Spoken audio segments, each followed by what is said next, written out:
नमस्कार, मैं पीयूष पाठी और आप देखना शुरू कर चुके हैं हमारा विशेष कार्यक्रम सितारे। हमारे आप सभी दर्शकों का इस कार्यक्रम में स्वागत। दोस्तों, आज बात करेंगे पंचांग के व्रत त्योहार की, साथ ही में आपको आपका राशिफल भी बताएंगे। इसके अलावा चर्चा करेंगे बांसुरी की। जी, एक बांसुरी कृष्ण की थी और एक बांसुरी आपकी। बांसुरी का क्या फ़ायदा हो सकता है, बांसुरी आपकी ज़िंदगी में किस तरह से सुकून ला सकती है, इस पर चर्चा होगी। इसके अलावा आपके फ़ोन कॉल्स होंगे, आप सीधे फ़ोन करके अपने प्रश्न पूछ सकते हैं। हमारा फ़ोन नंबर है 07714008877। अब से आधे घंटे तक लगातार ये फ़ोन लाइन खुली रहेगी और हमें आपके फ़ोन का इंतजार रहेगा। तो चलिए कार्यक्रम की शुरुआत करते हैं और जानते हैं आज का पंचांग। आज शुभ संवत 2080 शक 1945 सूर्य उत्तरायण का वैशाख महीने के शुक्ल पक्ष की दशमी तिथि है और दिन रविवार। दशमी रात्रि को 8:29 तक, महानक्षत्र दोपहर 3:30 तक। आज चंद्रमा सिंह राशि में होंगे। आज का राहु काल 4:50 से 6:27 तक होंगे। तो दोस्तों, ये तो था पंचांग। और एक ज्योतिषी सूचना, यदि आप मुझसे बात करना चाहते हो, मुझसे अपने प्रश्न पूछना चाहते हो, तो मेरा मोबाइल नंबर नोट करें 9893363928 और दूसरा मोबाइल नंबर है 9753039055। इसके अलावा pstripathi9@gmail.com पे भी आप मेल करके अपने प्रश्नों का जवाब पा सकते हैं। तो सूचना भाई समाप्त। तो बात करते हैं बांसुरी की। जी, बांसुरी का नाम सुनते ही हमारे कानों में कृष्ण की मधुर ध्वनि आने लगती है और इसके साथ ही भगवान कृष्ण का बांसुरी बजाता हुआ चेहरा भी सामने आ जाता है। हम सभी जानते हैं श्री कृष्ण का अति प्रिय वाद्य बांसुरी है, जिसे वो हमेशा अपने साथ रखते थे। जब कभी भी वे इसे बजाते सारा संसार मंत्रमुग्ध हो जाता था। ऐसी मान्यता है कि घर में जहाँ भगवान बैठते हैं वहाँ बांसुरी लाकर जरूर रखना चाहिए।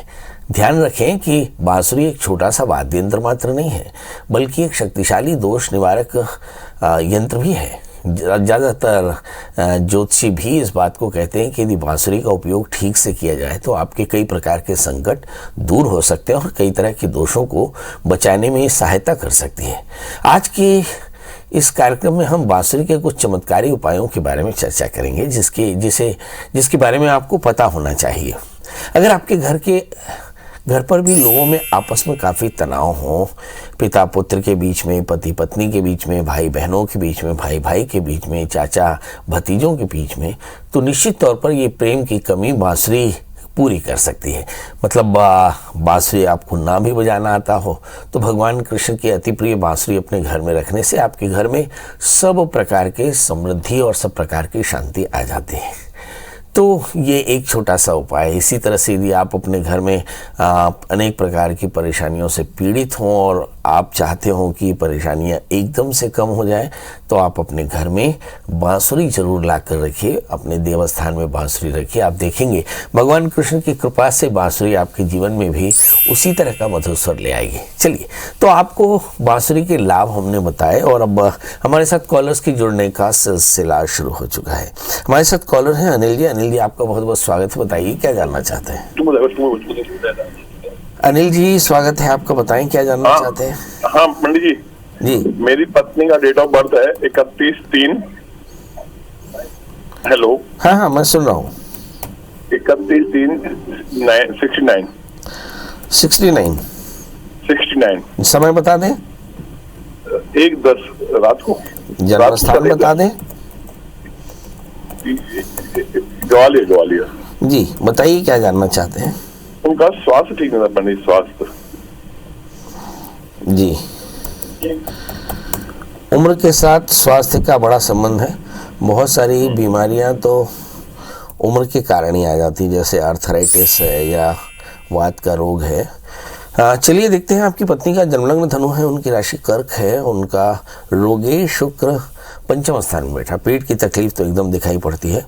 दूसरा, नीचस्थ शनि आपके मार्केश होकर के बैठे हैं पंचम स्थान में, तो आर्थराइटिस की प्रॉब्लम भी दिखाई पड़ती है। 12वें स्थान में मंगल है, तो मुझे से लगता है कि थोड़ी सी तकलीफ ज़रूर हो सकती है, खास करके सिर दर्द की परेशानी हो सकती है। मतलब कुल मिलाकर दिखाई पड़ रहा है कि पेट की तकलीफ, आर्थराइटिस और सिर दर्द जैसी परेशानियां हो सकती हैं।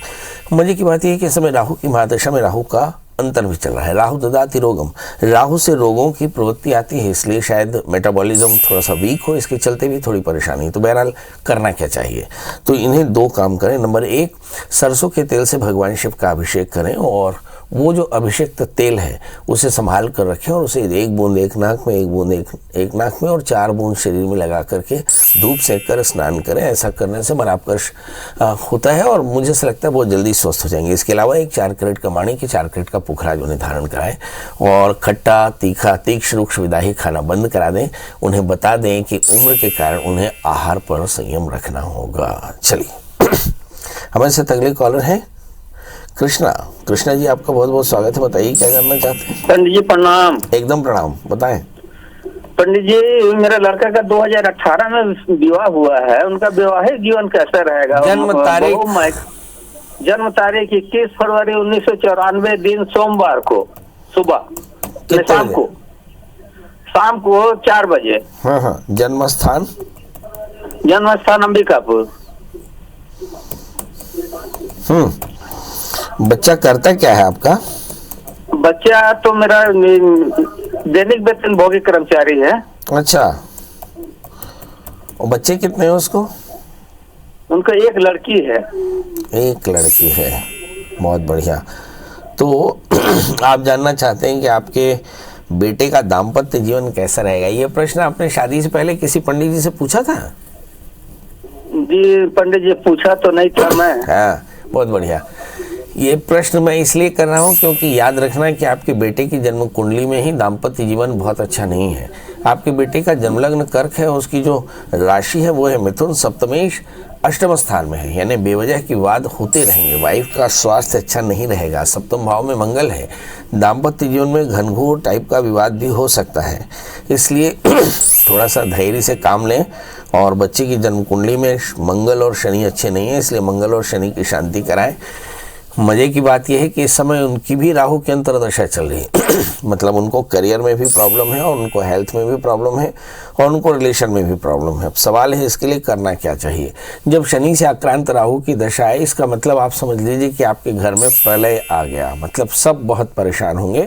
ऐसी स्थिति में सब के सब बैठ करके रुद्राभिषेक करें, ओम नमः शिवाय इस मंत्र जप करें। इस बच्चे को एक 4 कैरेट का मोती और 4 कैरेट का पुखराज धारण कराएं। बच्चे से कहें कि गुड़ चने का दान किया करे तो कल्याण होगा जी। हमारे साथ अगले कॉलर हैं मोहिनी जी। मोहिनी जी आपका बहुत बहुत स्वागत है, बताइए क्या जानना चाहती हैं। प्रणाम पंडित जी। एकदम प्रणाम, बताएं। पंडित जी मेरी डेट ऑफ बर्थ है 20 सितंबर 2006। हाँ बेटा, और जन्म समय? जन्म समय है रात के 2 बजे। जन्म स्थान? भोपाल। क्या जानना चाहती हो बेटा? पंडित जी मैं क्लास 11th में आई हूँ, तो मुझे कौन सा सब्जेक्ट लेना चाहिए, मैं ये पूछना चाहती हूँ। एक बार फिर से रिपीट करिए, प्रश्न क्या है? क्लास 11th में मुझे कौन सा सब्जेक्ट लेना चाहिए? क्लास 10th में है आप? हाँ 10th, मतलब 10th के एग्जाम दे दिए हैं, 11th में जाऊंगी। अच्छा, 11th में जाएंगी। मैथ्स में नंबर कैसे हैं आपके? पंडित जी अभी रिजल्ट तो नहीं आया। रिजल्ट नहीं आया, मगर आपको अपने बारे में पता तो होगा कि मैथ्स अच्छा है खराब है? मैथ्स तो मतलब ज्यादा अच्छा तो नहीं है, थोड़ा तो वीक है मेरा मैथ्स। मैथ्स ज्यादा अच्छा नहीं है मगर चल जाएगा। आपका जन्मलग्न कर्क है, आपकी राशि सिंह है, आपके तीसरे स्थान में सूर्य बुध मंगल शुक्र है। बहुत अच्छा है कि अगर आप बायोलॉजी लेकर के अपनी पढ़ाई करें। याद रखें आपके 7वें स्थान में शनि की पूर्ण दृष्टि पड़ती है, बहुत ज़्यादा फ्रेंडशिप का आपके लिए भारी पड़ेगा। भाग्य स्थान में राहु है, बड़े लक्ष्यों से भी आप दूर हो सकती है कि आपने जरा सा भी डाइवर्शन रखा, मतलब आपको डाइवर्शन नहीं रखना, मतलब बहुत ज़्यादा एकाग्र होना और फ्रेंडशिप से एकदम दूर रखना, तो ही आपका लक्ष्य पूरा होगा। वरना ये 12th और उसके बाद BSc और उसके बाद में गुरुजी बनना ये तय है। इसके अलावा आप एक 4 कैरेट का पुखराज और 4 कैरेट का मोती धारण करें। हमारे साथ हमारे अगले कॉलर है हरीश जी। हरीश जी आपका बहुत बहुत स्वागत है, बताइए क्या जानना चाहते हैं। पंडित जी प्रणाम, मैं अपनी बेटी के बारे में जानना चाहता हूँ। बेटी की जन्म तारीख बता दें। 26 अक्टूबर 1997। हाँ, और जन्म समय? सुबह 3-3:15 बजे का सुबह। और जन्म स्थान बता दें। बिलासपुर। शादी और भविष्य करियर कैसा रहेगा पंडित? प्रभु अभी किस क्लास में है, क्या पढ़ाई की उन्होंने? ये MSW करके PG करके अभी खाली है, छोड़ दिए। चलिए, गुस्सा कितना आता है? गुस्सा जी, गुस्सा कितना आता है? गुस्सा आता है। बहुत बढ़िया। और कितनी देर तक जागती हैं? नहीं, ज्यादा देर नहीं रहे, बहुत जल्दी वो मान भी जाते हैं। चलिए आइए देखते हैं। आपकी बिटिया का जन्म लग्न सिंह है, उसकी राशि कर्क है, लग्न में राहु है तो गुस्सा भी है और लाइफ में थोड़ा सिस्टम की कमी है। तीसरे स्थान में सूर्य बेहद इंटेलिजेंट, चौथे स्थान में शुक्र मंगल बहुत इमोशनल, सातवें स्थान में केतु घूमने का बड़ा शौक हो सकता है। लग्नस्थ राहु के कारण आमतौर पर जिंदगी में चीज़ें थोड़ी सी बिखर जाती हैं, तो ये एक थोड़ा सा ध्यान रखना होगा पेरेंट्स को। इस समय जो ग्रह दशाएं चल रही हैं उसमें ऐसा लगता है कि शनि की अंतर्दशा चल रही है और शनि इनके अष्टम स्थान में है, मतलब कोई बहुत अच्छा परिणाम दिखाई पड़ता मुझे नहीं लगता। इस समय हेल्थ के इश्यूज हो सकते हैं, पेट की तकलीफ हो सकती है, एकाग्रता में कमी हो सकती है। क्या करना चाहिए? शनि की शांति कराएं। दूसरा, विवाह से पहले एक कुंभ विवाह करा लें, नांदमुख शादी के साथ में कुंभ विवाह कराएं और इस बच्ची को एक 4 कैरेट का पुखराज और माणिक पहनाएं। और जहां तक सवाल आगे करियर का है तो मुझे लगता है शादी कर देना आपके लिए काफी फायदेमंद रहेगा। शिवम जी आपका बहुत बहुत स्वागत है, बताइए क्या जानना चाहते हैं? शिवम जी मेरी आवाज मिल रही है आपको? शिवम जी मेरी आवाज मिल रही है आपको? नमिता, लगता है शिवम जी से बात नहीं हो पा रही है, नमिता जी से बात कर लेते हैं। नमिता जी आपका बहुत बहुत स्वागत है, बताइए क्या जानना चाहती हैं? प्रणाम पंडित जी। एकदम प्रणाम, बताएं। पंडित जी मुझको अपने बेटे के बारे में पूछना है। जन्म तारीख है जी, जन्म तारीख है उसका 15 जुलाई 1992। 15 जुलाई। और जन्म समय? जन्म समय दोपहर 12:55 की। और जन्म स्थान? जन्म स्थान दुर्ग, छत्तीसगढ़। दुर्ग जी। बच्चे ने पढ़ाई क्या की है? BE किया है EEE ब्रांच से। अच्छा, और अभी करते क्या है? अभी वो प्राइवेट जॉब कर रहा है, उसके सरकारी जॉब के लिए बहुत कोशिश कर रहा है पंडित जी। शादी हुई कि नहीं? जी शादी हो गया, 1.5 साल करीब हो रहा है। और उसके संतान के बारे में भी पूछना है पंडित जी। संतान के बारे में जानना है। बच्चे की शादी हो गई, बच्चा प्रोफेशनल इंजीनियर है, क्या शासकीय नौकरी मिलेगी, क्या संतान जल्दी हो पाएगी? चलिए, इस बच्चे का जन्मलग्न तुला है, राशि इसकी मकर है, पंचमी शनि है, पंचमी शनि चतुर्थ स्थान में चंद्रमा के साथ में है। मुझे ऐसा लगता है कि संतान में कोई प्रॉब्लम नहीं है, मगर बहुत सारी चीज़ें प्लानिंग पर डिपेंड है। 11वें स्थान में बृहस्पति, इन्हें शासकीय नौकरी पक्के तौर पर मिलेगी। बस तीसरे स्थान में राहु। मुझे ऐसा लगता है कि कहीं चित्त में भटकाव थोड़ा सा ज़्यादा है, इसलिए किसी प्रोफेशनल एग्जामिनेशन में बहुत सफलता नहीं मिल पाती है। सवाल यह है कि क्या ये आने वाले 3 सालों में कोई अच्छी नौकरी पाएंगे? जवाब है नहीं। शुक्र की अंतर्दशाएं शुरू होने वाली है, चित्त और अनेकाग्र होने वाला है, जिसके चलते ये काफ़ी तनाव में आ सकते हैं। तो पहली सलाह तो ये है कि इनके लिए राहु की शांति और शुक्र की शांति कराएं। दूसरी सलाह ये है कि इन्हें कहें कि एकाग्र होकर के अपने करियर की तैयारी करें। और चौथी सलाह ये है कि 4 कैरेट का पन्ना, 4 कैरेट का उपल धारण करें तो फायदा होगा। हम साथ पुरुषोत्तम जी है। पुरुषोत्तम जी आपका बहुत बहुत स्वागत है, बताइए क्या जानना चाहते हैं? जी हम अपने लड़की के बारे में जानना चाहते हैं। जी, लड़की की डेट ऑफ बर्थ बताएं। लड़की की? लड़का है? जी जी लड़का। हाँ तो बताइए जन्म तारीख। जन्म तारीख पापा? जन्म तारीख है 12/8/92। 12/8/92। जन्म समय? जन्म तारीख 12/8/1992। सर टीवी की आवाज बंद कर दे वरना बात नहीं हो पाएगी। बताइए। जन्म समय 12 बजे रात। 12 बजे रात। और जन्म स्थान? आप टीवी की आवाज नहीं बंद करेंगे? चलिए 5 मिनट। कहाँ का जन्म है भाई? जन्म है मैहर, सतना जिला मैहर। तो आप टीवी की आवाज बंद करेंगे कि नहीं? टीवी की आवाज बंद कर दिए। हाँ बताइए क्या जानना है? ये हमको जानकारी लेना उसके शादी के बारे में। शादी के बारे में? हाँ आप बताइए। मतलब जो आप टीवी प्रश्न पूछ रहे हैं तो टीवी चला रहे हैं, शादी करेंगे तो पता नहीं पूरा डीजे सतना हिला देंगे। शादी के बारे में। बहुत बढ़िया।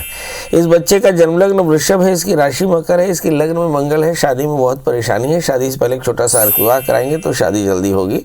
याद रखें कि इसका सप्तमेश मंगल लग्न में बैठा है, इसलिए शादी से पहले एक अर्क विवाह कराना अत्यंत आवश्यक है। इस बच्चे को एक 4 कैरेट का जामुनी और 4 कैरेट का उपल पहनाएं और बच्चे से कहें कि शनिवार का व्रत किया करे, शनिश्चर मंत्र जप किया करे, काले तिल का दान किया करे तो शादी भी होगी और आगे चल करके इसका जीवन भी बेहतर होगा। चलिए तो इसी के साथ अब आपसे विदा लेते हैं, कल हम फिर मिलेंगे किसी नए विषय के साथ। तब तक मुझे दी इजाजत, नमस्कार।